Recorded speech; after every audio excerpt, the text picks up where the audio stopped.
ഇന്നത്തെ നമ്മുടെ റെസിപ്പി വളരെ കുറഞ്ഞ ചേരുവകൾ കൊണ്ട് പെട്ടെന്ന് ഉണ്ടാക്കാൻ പറ്റിയിട്ടുള്ള ഒരു അടിപൊളി ബ്രേക്ക്ഫാസ്റ്റ് ആണ് കേട്ടോ. അപ്പോൾ അതിനായിട്ട് ഞാൻ എന്താ മിക്സിയുടെ ജാർ എടുത്തിട്ടുണ്ട്. അതിലേക്ക് ഒരു 1/2 കപ്പ് പാൽ ഒഴിച്ചു കൊടുത്തു. ഇനി ഈ പാലിലേക്ക് നമ്മളിതാ 1 കപ്പ് അരിപ്പൊടിയാണ് ഇട്ട് കൊടുക്കുന്നത്. അരിപ്പൊടി നമ്മൾ പത്തിരിക്കോ ഇടിയപ്പത്തിനൊക്കെ എടുക്കുന്ന അരിപ്പൊടിയാണ് കേട്ടോ, നല്ല നൈസായിട്ടുള്ള അരിപ്പൊടി. അപ്പോൾ അത് ചേർത്ത് കൊടുത്തിട്ടുണ്ട്. ഇനി നമുക്കിതിലേക്കൊരു 1/2 കപ്പ് വെള്ളവും കൂടെ ഒഴിച്ചു കൊടുക്കാം. സാധാരണ പച്ചവെള്ളം തന്നെയാണ് കേട്ടോ എടുത്തിട്ടുള്ളത്. ഇനി നമുക്കിതിലേക്കൊരു 1/4 കപ്പ് ചോറ് ചേർത്ത് കൊടുക്കാം. ചോറ് ഞാനിവിടെ മട്ടരിയുടെ ചോറാണ് കേട്ടോ എടുത്തിട്ടുള്ളത്. വെള്ള ചോറായാലും കുഴപ്പമൊന്നുമില്ല. പിന്നെ നമുക്കിതിലേക്ക് 1 ടേബിൾ സ്പൂണ് പഞ്ചസാര ചേർത്ത് കൊടുക്കാം. 1-1.25 ടേബിൾ സ്പൂണോളം ചേർത്ത് കൊടുക്കാം കേട്ടോ. 1 ടേബിൾ സ്പൂൺ ആകുമ്പോൾ കൂടുതലായിട്ട് നമുക്കങ്ങനെ മധുരം ഫീൽ ചെയ്യില്ല. മധുരം ഫീൽ ചെയ്യണം എന്നുള്ളവർക്ക് ഒരു 1.5 ടേബിൾ സ്പൂൺ പഞ്ചസാരയൊക്കെ ചേർത്ത് കൊടുക്കാം.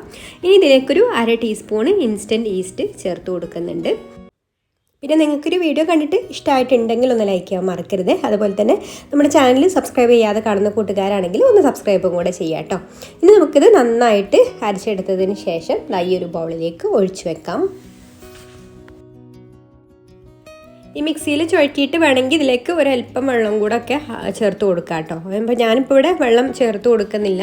അപ്പോൾ നമ്മളിത് ഇനി ഒന്ന് ടൈറ്റായിട്ട് വരും, ആ ഒരു സമയത്ത് ചേർത്ത് കൊടുത്താൽ മതി. ചുടുന്നതിന് മുമ്പായിട്ട് ചേർത്ത് കൊടുത്താലും മതി.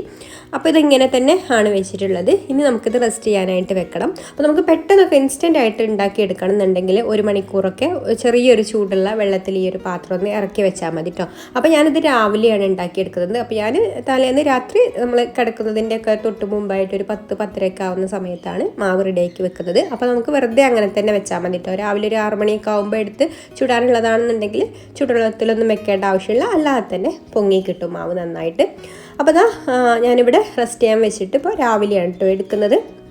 കണ്ടോ, മാവൊക്കെ നന്നായിട്ട് പൊങ്ങി വന്നിട്ടുണ്ട്. ഇനി നമുക്കിതിലേക്ക് ആവശ്യത്തിനുള്ള ഉപ്പും കൂടി ചേർത്ത് കൊടുത്തിട്ട് നന്നായിട്ടൊന്ന് ഇളക്കി കൊടുക്കാം.